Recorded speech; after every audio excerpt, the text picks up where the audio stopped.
Hello students, बहुत बहुत स्वागत है आपका लेलो साइंस के इस पोर्टल पर। और मैं हूं आग्रह from the league English classes. और मैं आपके 200 अंकों की इस यात्रा में, आपके 200 अंकों की हिंदी और इंग्लिश की यात्रा में आपका हम सफर बना रहूंगा। हम लोग मिलकर ऐसे ट्रिक्स और कॉन्सेप्ट्स को तैयार करेंगे सो दैट हमारा जो 200 अंकों का जो मार्ग है बिल्कुल सुगम और सरल हो जाए। तो once again I would like to welcome you all. बहुत बहुत स्वागत है आपका। और आज के इस लेक्चर में हम लोग सीखेंगे बहुत ही इंपॉर्टेंट एक कॉन्सेप्ट जो कि हमारा वॉइस। इसमें 5 से 6 नंबर का ऑब्जेक्टिव क्वेश्चंस आता ही आता है। तो आइए हम लोग मिलकर सीखते हैं हम लोग आज के इस लेक्चर में वॉइस। तो वॉइस, सबसे पहले हमको कोई भी चीज पढ़ने से पहले ये जानना चाहिए आखिर हम लोग पढ़ते क्यों हैं। तो हम लोग जो ये वॉइस पढ़ रहे हैं ना, एक्टिव से पैसिव, पैसिव से एक्टिव, तो हमारी बातों में वैरायटी होनी चाहिए। हमारी बातों में क्या होनी चाहिए? विविधता होनी चाहिए। एक ही बात को हम लोग अलग अलग तरीके से कहने का हमारे अंदर एबिलिटी होनी चाहिए, योग्यता होनी चाहिए। इसीलिए हम लोग पढ़ते हैं, वॉइस पढ़ते हैं, नरेशन पढ़ते हैं, ट्रांसफॉर्मेशन पढ़ते हैं कि चीजों को हम लोग अलग नहीं कहते हैं, बल्कि चीजों को हम लोग अलग तरीके से कहते हैं। इसीलिए वॉइस पढ़ते हैं हम लोग। तो आज के इस लेक्चर में हम लोग वॉइस के बारे में पढ़ेंगे। वॉइस क्या है? वॉइस क्या है? तो वॉइस कुछ नहीं है, बल्कि वॉइस क्या है? Form of verb. Form of verb मतलब ये क्या है? क्रिया का ही रूप है और कुछ नहीं। क्रिया का रूप है और कुछ नहीं। फॉर्म ऑफ वर्ब, वर्ब के अलग अलग फॉर्म को हम लोग अलग अलग तरीके से लिखकर, सेंटेंस का भाव एक होता है बट लिखने का तरीका अलग हो जाता है, उसी को हम लोग वॉइस के नाम से जानते हैं। और वॉइस के 2 टाइप हैं, वॉइस के 2 प्रकार हैं। और वो कौन कौन सा है इसको हम लोग देखते हैं। सबसे पहला हमारा है एक्टिव वॉइस। एक्टिव वॉइस और दूसरा हमारा क्या है? Passive voice. पहला एक्टिव, दूसरा पैसिव। तो एक्टिव वॉइस का मतलब क्या होता है? when सब्जेक्ट, किसी भी सेंटेंस का सब्जेक्ट डज अ वर्क, मतलब जब कर्ता कोई कार्य करता है, जब कर्ता खुद कुछ कार्य करता है, उसको हम लोग क्या बोलते हैं? Subject. Subject does a work, उसको हम लोग बोलते हैं एक्टिव वॉइस। पैसिव किसको कहते हैं? when the subject does not do any work but receives the action done by someone else। तो क्या मतलब, इसको मैं हिंदी में समझाता हूं। एक्टिव वॉइस किसको कहते हैं? जिसमें कर्ता का वैल्यू होता है, जिसमें कर्ता का इंपॉर्टेंस होता है। इसमें किसका इंपॉर्टेंस होता है? एक्टिव वॉइस में इंपॉर्टेंस मतलब किसका महत्व होता है? सब्जेक्ट में। और पैसिव वॉइस में किसका इंपॉर्टेंस होता है? सब्जेक्ट का इंपॉर्टेंस नहीं होता है, बल्कि इसमें किसका इंपॉर्टेंस होता है? वर्क, काम का इंपॉर्टेंस होता है। तो एक्टिव वॉइस में इंपॉर्टेंस किसका है? किसका महत्व है? इंपॉर्टेंस का हिंदी क्या होता है? महत्व होता है। ठीक है। तो एक्टिव वॉइस में इंपॉर्टेंस किसका है? सब्जेक्ट का। पैसिव में किसका इंपॉर्टेंस है? काम का। जैसे मैंने एक पत्र लिखा, आई रोट अ लेटर, ये क्या हो गया? एक्टिव, क्योंकि सब्जेक्ट यहां पे काम कर रहा है। और वहीं दूसरी तरफ the letter was written by me, पत्र को मेरे द्वारा लिखा गया था, तो ये क्या हो गया? पैसिव। बात वही कर रहे हैं लेकिन कहने का तरीका अलग अलग है, इसी को हमको समझना है। एक्टिव वॉइस में क्या है? जब सब्जेक्ट, तो यहां पे इंपॉर्टेंस किसका है? सब्जेक्ट का। यहां पे इंपॉर्टेंस किसका है? वर्क का। ये क्या है? ये सेंटेंस को हम लोग क्या बोलते हैं? कर्ता प्रधान सेंटेंस, कर्ता प्रधान। और ये क्या है? कर्म प्रधान, कर्म प्रधान। ठीक है, कर्म प्रधान। तो इसी को कॉन्सेप्ट को हम लोग बिल्डअप करेंगे। आई होप आप लोग समझ रहे हैं। ठीक है। तो एक्टिव वॉइस हम लोग पहले ही पढ़ चुके हैं। एक्टिव वॉइस क्या होता है? एक्टिव वॉइस क्या होता है? सब्जेक्ट या फिर डूअर क्या है? Does some work, does some work, इसको हम लोग क्या बोलते हैं? एक्टिव। और इसका एक स्ट्रक्चर भी होता है। हर सेंटेंस में इसका एक स्टैंडर्ड हम लोग स्ट्रक्चर लेते हैं। क्या होता है? सबसे पहले हमारा एक सब्जेक्ट होता है, एक हेल्पिंग वर्ब होता है, एक मेन वर्ब होता है, एक ऑब्जेक्ट होता है, एक अदर वर्ड होता है, और एक स्टैंडर्ड सेंटेंस में हम क्या ले लेते हैं? Full stop. ये हमारा एक्टिव वॉइस होता है। सब्जेक्ट या डूअर, डूअर मतलब करने वाला, डज मतलब करता है, सब मतलब कोई, कुछ कार्य। जब सब्जेक्ट कोई कार्य करता है तो उसको हम लोग क्या बोलते हैं? Active voice. Passive voice, when subject does not do any work, ठीक है, वो और but receives the action done by someone else। इसको हम लोग क्या बोलते हैं? इसको हम लोग बोलते हैं पैसिव वॉइस। तो आइए हम लोग अब अपने कॉन्सेप्ट को और हम लोग अपने कॉन्सेप्ट को बिल्डअप करते हैं, ठीक है। Why do we need to learn passive voice? हम लोग एक्टिव तो है, तो पैसिव को हम लोगों को क्यों सीखने की जरूरत है? तो पैसिव को हम लोग को सीखने की जरूरत है किन किन कारणों से? स्पीचेज में, मतलब नेताओं के द्वारा जब भाषण दिया जाता है या तो इसमें वो लोग ये नहीं करते कि काम को कौन करेगा, बल्कि ये करते हैं कि काम होगा। नदियां बनवा दी जाएंगी, नदियां साफ करा दी जाएंगी, सड़कें बनवा दी जाएंगी, गरीबों के मकान बनवा दिए जाएंगे। यहां पे वो लोग जिक्र नहीं करते हैं, वहां पे वो लोग जिक्र नहीं करते हैं कि कौन करेगा। तो स्पीचेज में वहां पे क्या होता है? Subject is not mentioned, subject का जिक्र नहीं होता है। वहां पे हम लोग क्या करते हैं? वहां पे हम लोग पैसिव का यूज करते हैं। दूसरा क्या है? when subject is not known, मतलब जब सब्जेक्ट के बारे में पता ही ना हो तो हम लोग क्या करते हैं? तो वहां पे हम लोग किसका यूज करते हैं? पैसिव का यूज करते हैं। जैसे हम लोग क्या बोलते हैं? मेरी बाइक चोरी हो गई। हमको पता ही नहीं तो मेरी बाइक किसने चुराई है। हमको यदि नाम पता होता तो हम बोलते मेरी बाइक राम ने चुराई है, श्याम ने चुराई है, लेकिन हमको पता ही नहीं है तो हम क्या बोलेंगे? मेरी बाइक किसी ने चुरा ली या मेरी बाइक चोरी कर ली गई, ठीक है। तो यहां पे हम लोग यूज करेंगे जब सब्जेक्ट हमको पता नहीं है, तब हम लोग पैसिव यूज करेंगे, ठीक है। और तीसरा, when subject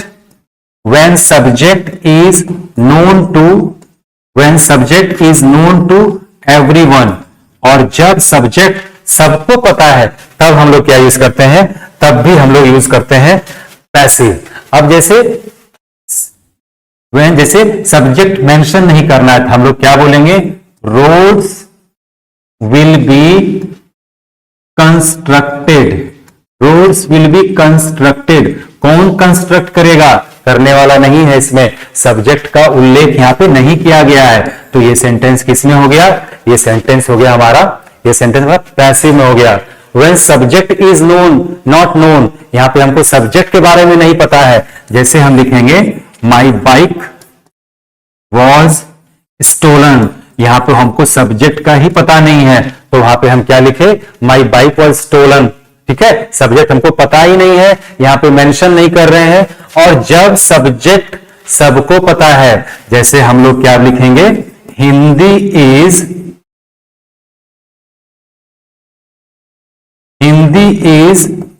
spoken in Bihar, Hindi is spoken by Bihar, Hindi is spoken in Bihar. यहां पे क्या देख रहे हैं? हमको सब पता है कि बिहार में हिंदी कौन बोलते हैं? बिहार में हिंदी सब लोग बोलते हैं, इसीलिए हम लोग इस तीनों में हम लोग पैसिव का यूज करते हैं। तो आपको पता चल गया कि पैसिव का यूज क्यों करते हैं? जब हमको सब्जेक्ट के बारे में पता ना हो, जब हम लोग सब्जेक्ट मेंशन उल्लेख ही ना करना चाहें, और तीसरा जब सब्जेक्ट सबको पता है, और एक आध जगह हम लोग यूज करते हैं जब कार्य करने वाले से बड़ा हो, जब कार्य की प्रधानता करने वाले की प्रधानता से बड़ी हो। जैसे बल्ब का आविष्कार थॉमस अल्वा एडिसन ने किया था। हम लोग ऐसे नहीं बोलते हैं Thomas Alva Edison invented the electric bulb, हम लोग क्या बोलते हैं? Electric bulb was invented. इस तरह से बोलते हैं क्योंकि यहाँ पे कार्य करने वाले से बड़ा है, तो वहां पे इस तरह तो हम लोग कैसे? जब कार्य when work is greater than the doer, मतलब जब कार्य करने वाले से बड़ा हो, तो हम लोग क्या बोल सकते हैं, हम लोग क्या बोल सकते हैं, इलेक्ट्रिक बल्ब, हम लोग क्या बोल सकते हैं, electric bulb was invented by, electric bulb was invented by Thomas Alva Edison. ठीक है, ओके। तो आपको एक चीज और एक क्लास देता हूं, आप लोग को कोई भी जो इन्वेंशन के नाम के आगे हम लोग आर्टिकल क्या लगाते हैं, द लगाते हैं। ठीक है, ओके, चलिए कोई बात नहीं है। तो माय बाई को ये 4 पॉइंट हमको क्या है, ये 4 पॉइंट हमको पैसिव क्यों पढ़ते हैं, ये इसके लिए काम आ गया। ओके, आगे बढ़ा जाए। तो आगे में क्या है, types of sentences to be discussed. इसमें हम लोग कौन कौन से टाइप के सेंटेंसेस डिस्कस करेंगे टेंस में। सबसे पहला टेंस, तो वॉइस में हम लोग सबसे पहला टेंस वाले सेंटेंस को डिस्कस करेंगे। फिर हमारा क्या है, वैसे सेंटेंसेस जिसमें मॉडल वर्ब्स हो, वैसे सेंटेंसेस जिसमें इंपेरेटिव हो, इंपेरेटिव आदेशात्मक, और जिसमें हमारा लेट हो, और चौथा जिसमें हमारा इंफिनिटिव्स हो। इस 5 तरह के सेंटेंसेस को हम लोग डिस्कस करेंगे। इन 5 तरह के सेंटेंसेस को एक्टिव से पैसिव में कैसे बदला जाता है, इसको हम लोग सीखेंगे बहुत ही सिंपल तरीके से। अब जनरल रूल, एक हमारा साधारण सा रूल है, सिंपलेस्ट फॉर्म में एक रूल है जो कि हर तरह के सेंटेंसेस पर एक्टिव से पैसिव में ट्रांसफॉर्म करने में अप्लाई होगा। तो ये हमारा क्या है, जनरल रूल। तो सबसे पहले हम लोग एक स्टैंडर्ड मानक, स्टैंडर्ड एक्टिव वॉइस सेंटेंस का हम लोग स्ट्रक्चर लिख लेते हैं। स्टैंडर्ड एक्टिव वॉइस सेंटेंस का हम लोग स्ट्रक्चर लिख लेते हैं। तो ये कैसा दिखेगा, ये आप लोग को बिल्कुल अच्छे तरीके से आता है। कैसा ये दिख सकता है, तो ये दिखेगा, इसमें एक सब्जेक्ट होगा, इसमें एक हेल्पिंग वर्ब होगा, इसमें एक मेन वर्ब होगा, इसमें एक ऑब्जेक्ट होगा, और इसमें एक अदर वर्ड होगा, और एक फुल स्टॉप होगा यहां पर। ठीक है, अभी के लिए हम क्या करेंगे, कॉन्सेप्ट सिर्फ हम लोग चलेंगे लेकर, अदर वर्ड का इंपॉर्टेंस इसमें नहीं है, अदर वर्ड अपनी जगह पे ही रह जाता है। तो अदर वर्ड्स को हम लोग यहां से भी हटा देंगे। तो हमारा एक स्टैंडर्ड एक्टिव वॉइस सेंटेंस क्या हो गया, subject, helping verb, main verb, object, और यहां पे फुल स्टॉप को हम लोग लेकर चल रहे हैं। तो चलिए स्टेप बाय स्टेप कैसे हम लोग एक्टिव से पैसिव में चलते हैं। तो सबसे पहला हमारा स्टेप क्या होगा, सबसे पहला स्टेप क्या होगा, सबसे पहला स्टेप हमारा होगा write the subject of active, subject of, माफ कीजिएगा, write the object of active voice as the subject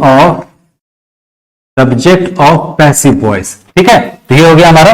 तो ये हमारा इसका जो प्रोग्रेस है तो किस तरह का हो गया, तो सबसे पहला हमारा क्या हो गया, ये हमारा सब्जेक्ट हो गया। लेकिन ये सब्जेक्ट कैसा हो गया, पैसिव सब्जेक्ट, क्योंकि ये सब्जेक्ट क्या है, ऑब्जेक्ट है, किसका, एक्टिव का ऑब्जेक्ट है। और चलिए प्लस दूसरा स्टेप हम लोग क्या लेते हैं, दूसरा स्टेप हमारा क्या होगा, दूसरा स्टेप हमारा होगा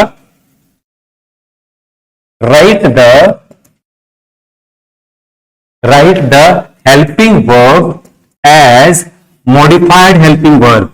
ठीक है, मॉडिफाइड हेल्पिंग वर्ब। तो हेल्पिंग वर्ब का टेंस के हिसाब से मॉडिफिकेशन होता है। तो ये हमको पता नहीं है कौन सा टेंस है, तो हम इस हेल्पिंग वर्ब को मॉडिफाइड मानेंगे। तो हमारा दूसरा स्टेप में क्या हो जाएगा, ध्यान दीजिएगा, ये हमारा हो जाएगा सब्जेक्ट पैसिव, ये हमारा हो जाएगा सब्जेक्ट पैसिव प्लस ये जो हेल्पिंग वर्ब है ये क्या हो गया हमारा मॉडिफाइड हेल्पिंग वर्ब। और ये हमारा दूसरा स्टेप इस तरह से हो गया।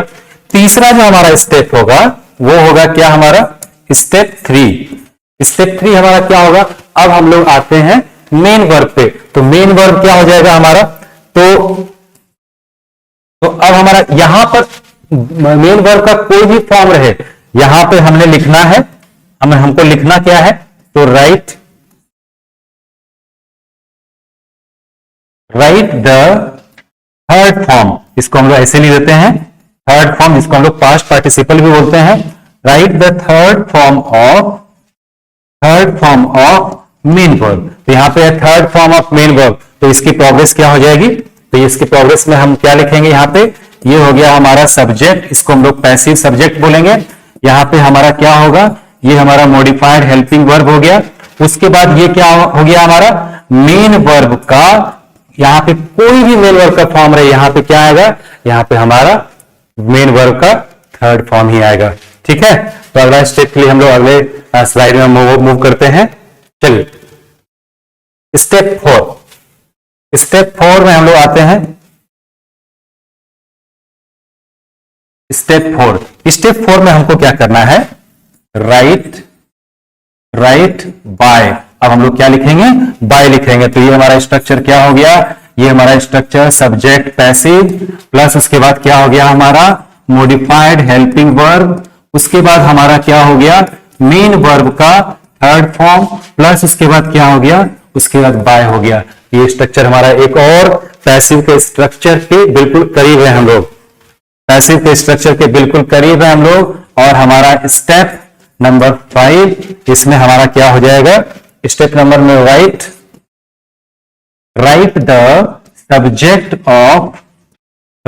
Subject of active voice as the object of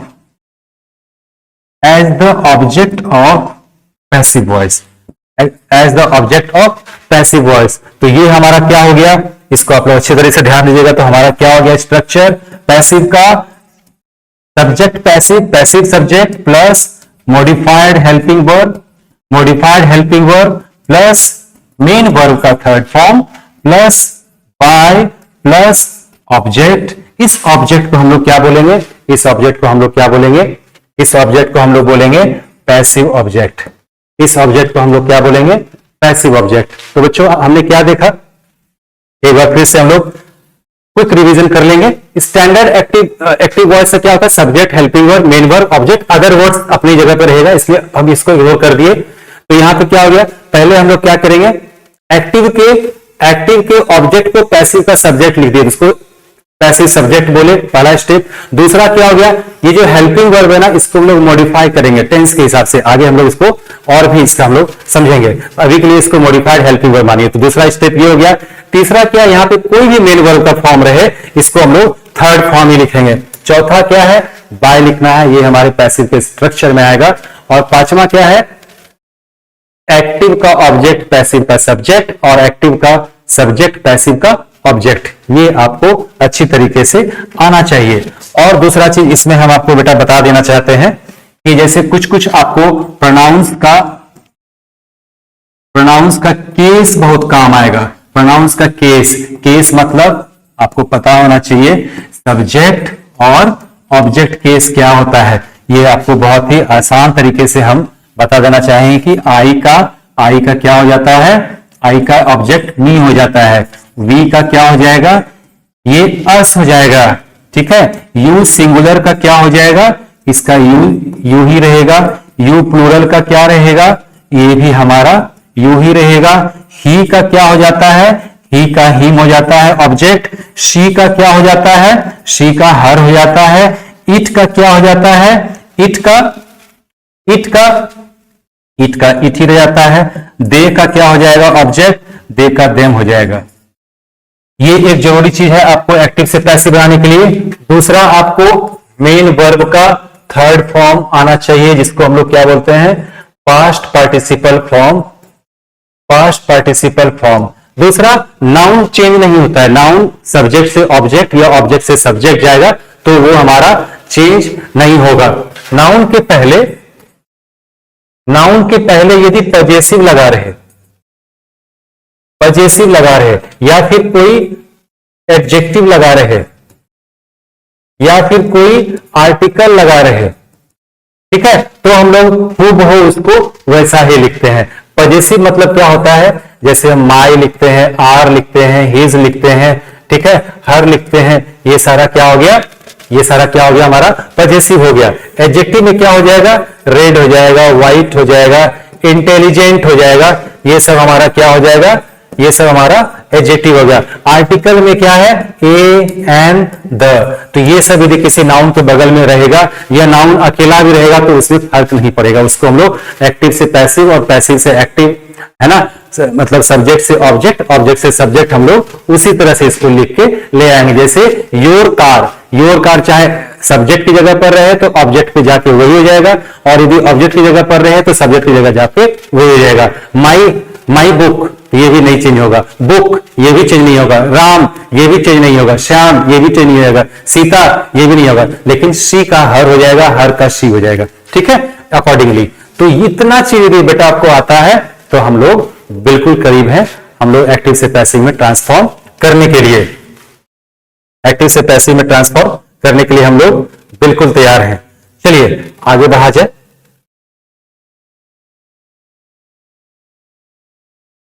important आपको मैं बता दूं, उसके पहले भी हम लोग इंपॉर्टेंट मैं बता दूं,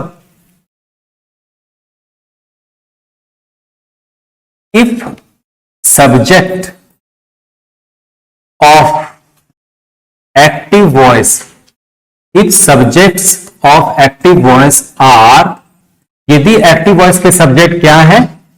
one, someone, somebody, no one, nobody, people, public, police। ठीक है, यदि हमारा ये सारे सब्जेक्ट, यदि हमारे एक्टिव में सब्जेक्ट की जगह पर ये रहे, then they are not counted, they are not counted as the object of passive voice। ठीक है, तो by के बाद हमारा क्या आता है? by के बाद हमारा ऑब्जेक्ट आता है। कौन सा ऑब्जेक्ट? पैसिव।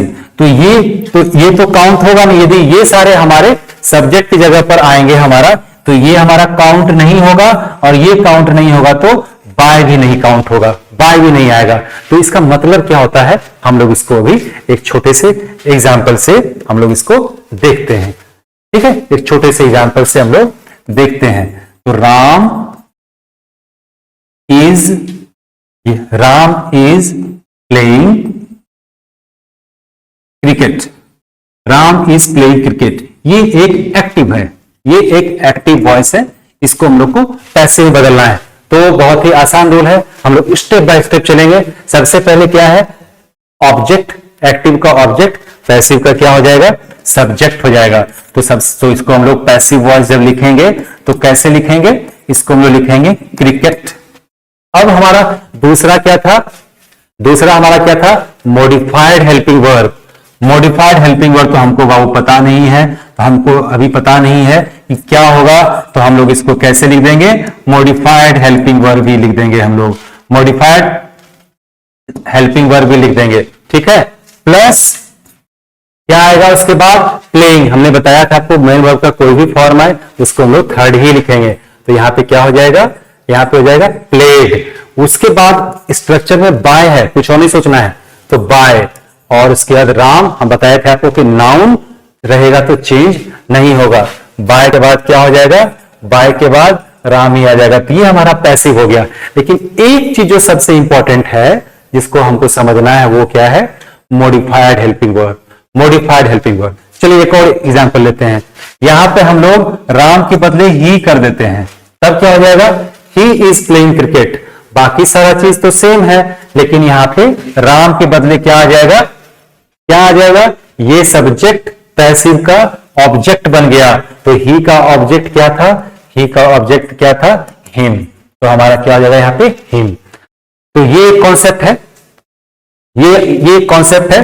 ठीक है, तो एक्टिव से पैसिव बदलने के लिए हमको मेन जो इंपॉर्टेंट यहां पे है वो मॉडिफाइड हेल्पिंग वर्ब। तो टेंस के हिसाब से मॉडिफाइड हेल्पिंग वर्ब क्या क्या होता है उसको हम लिखेंगे, क्योंकि पहला जो हमारा सेंटेंस है वो क्या है? हमारा टेंस वाले सेंटेंस है। तो आइए हम लोग इसको देखते हैं। तो मॉडिफिकेशन इन हेल्पिंग वर्ब, तो हमारे पास टेंस कितने हैं बेटा? हमारे पास टेंस है, हमारे पास टेंस है 12। तो सबका हम लोग मॉडिफिकेशन देख लेते हैं। तो सबसे पहला हमारा जो टेंस है वो है हमारा, तो सबसे पहला जो हमारा टेंस है वो है हमारा प्रेजेंट इनडेफिनिट, जिसको हम लोग सिंपल प्रेजेंट टेंस ही बोलते हैं। Present indefinite, present indefinite tense, ठीक है। तो ये हमारा कौन सा टेंस है? ये हमारा है प्रेजेंट इंडेफिनिट टेंस। ये हमारा क्या है? Helping verb. हर टेंस में कौन कौन से हेल्पिंग वर्ब यूज होते हैं और इसका मॉडिफाइड हेल्पिंग वर्ब क्या होता है, इसका मॉडिफाइड हेल्पिंग वर्ब क्या होता है, ठीक है। तो प्रेजेंट इंडेफिनिट, उसके बाद क्या हो जाएगा? प्रेजेंट कॉन्टिन्यूअस भी बोलते हैं या इसको इम्परफेक्ट भी बोलते हैं, इम्परफेक्ट या फिर इसको हम लोग कॉन्टिन्यूअस भी बोलते हैं, कॉन्टिन्यूअस। तीसरा क्या है हमारा? तीसरा है हमारा प्रेजेंट परफेक्ट, प्रेजेंट परफेक्ट। चौथा क्या है हमारा? Present perfect, present perfect continuous, present perfect continuous. इसको हम लोग क्या बोलते हैं? इसको हम लोग सिंपल प्रेजेंट भी बोलते हैं। चलिए कोई बात नहीं है, नाम तो चलता ही रहेगा, ठीक है, ओके। तो इतना सारा हमारा क्या है? इतना सारा हमारा टेंस है और इसका हमको क्या सीखना है? मॉडिफिकेशन। इसका हमको हेल्पिंग वर्ब का मॉडिफिकेशन सीखना है। तो प्रेजेंट इंडेफिनिट में हमारा क्या होता है? प्रेजेंट इंडेफिनिट में हमारा हेल्पिंग वर्ब क्या होता है? तो इसमें मेन वर्ब क्या होता है? V1 V5, main verb V1 V5 होता है, ठीक है। तो इसको हम लोग मान लेते हैं इसमें हेल्पिंग वर्ब क्या होता है? डू और डज के फॉर्म में होता है, डू और डज के फॉर्म में होता है, क्योंकि प्रेजेंट इंडेफिनिट में हेल्पिंग वर्ब हम लोग अफर्मेटिव में यूज नहीं करते हैं, उसमें मेन वर्ब का ही फर्स्ट फॉर्म और फिफ्थ फॉर्म यूज होता है। इसका जो मॉडिफिकेशन होगा ना वो क्या हो जाएगा? Is am are. तो प्रेजेंट इंडेफिनिट का मॉडिफिकेशन ऑफ हेल्पिंग वर्ब क्या होगा? Is am are. Present imperfect में हेल्पिंग वर्ब क्या होता है? दुनिया को पता है। इसमें क्या होता है? Helping verb is am are. तो इज एम आर से क्या हो जाएगा? इज एम आर से क्या हो जाएगा? तो यहां पे इसका मॉडिफिकेशन क्या हो जाएगा? Is am are plus being हो जाएगा। क्या हो जाएगा? Is am are plus being हो जाएगा। उसके क्या हमारा प्रेजेंट परफेक्ट, प्रेजेंट परफेक्ट में क्या हो जाएगा? हैज हैव हो जाएगा। तो हैव से क्या हो जाएगा? हैज हैव के साथ हमारा क्या लग जाएगा? इसमें बीन लग जाएगा। और फिर यहां पे हम लोग क्या करेंगे? यहां पे हमारा कौन सा हेल्पिंग वर्ब होता है? हैज हैव बीन होता है। और हैज हैव बीन किसमें बदल जाएगा? मॉडिफाई हो जाएगा। हैज हैव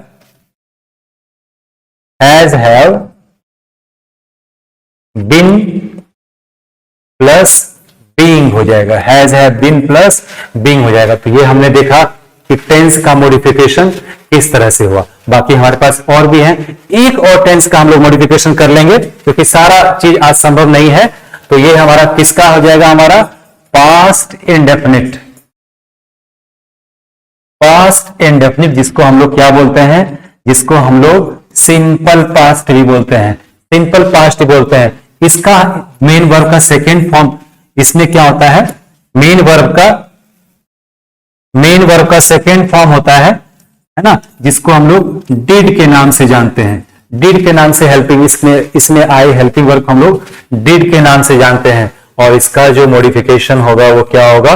वॉज वर होगा, वॉज वर होगा। बस हम लोग इतना से याद चलते हैं। हम लोग इस इतनी कोई आधार मान के हम लोग देखें कि हमारा जो है एक्टिव से पैसिव वो हम लोग चेंज कर पाते हैं कि नहीं, वो हम लोग चेंज कर पाते हैं कि नहीं, ठीक है।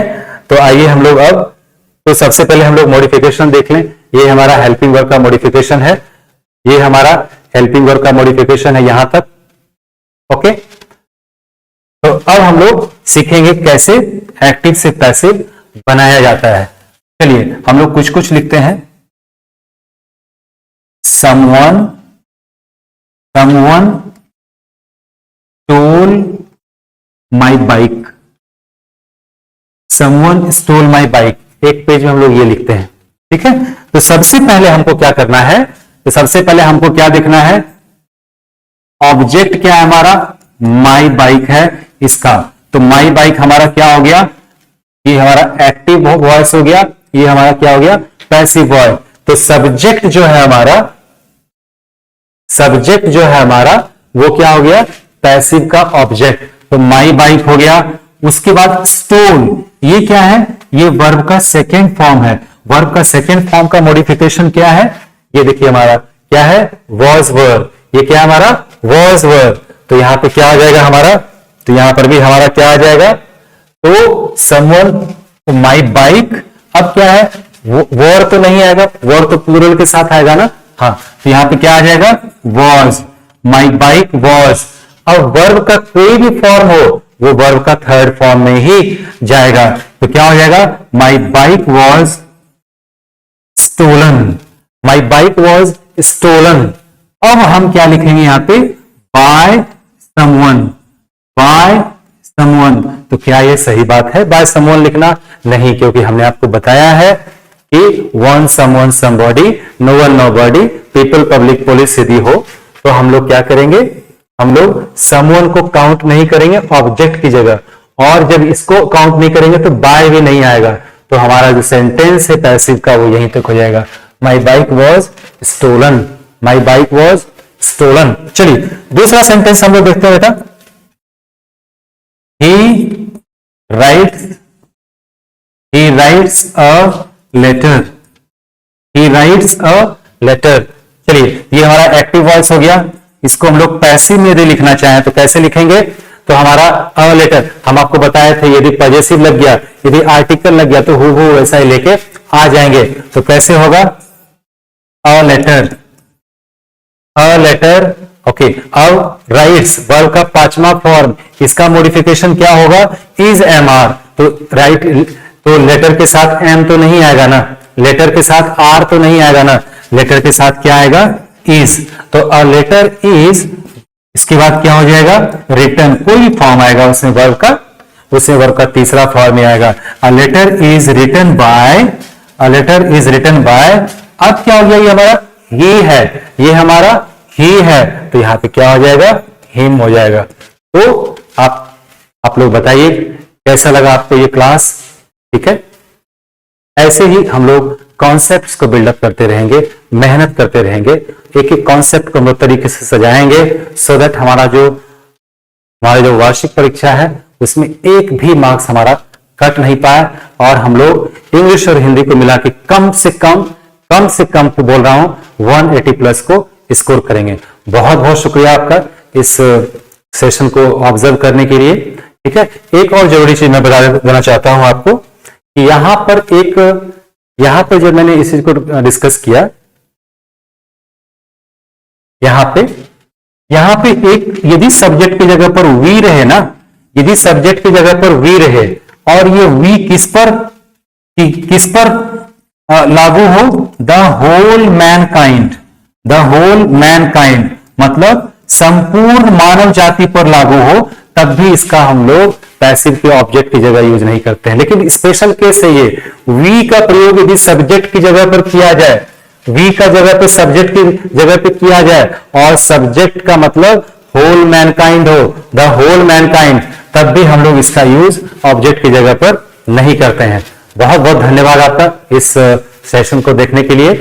और ये तो अधूरा ही क्लास है, इसमें और भी 2-3 लेक्चर और भी होते हैं जिसको अच्छी तरीके से समझने के लिए। आज एक बहुत ही बेसिक सा लेक्चर था, आप लोग बताएंगे कि ये क्लास आपको कैसा लगा। बहुत बहुत धन्यवाद आपका इस चैनल को देखने के लिए, बहुत बहुत धन्यवाद आपका येलो साइंस पे भरोसा करने के लिए। Thank you very much, take care, good night.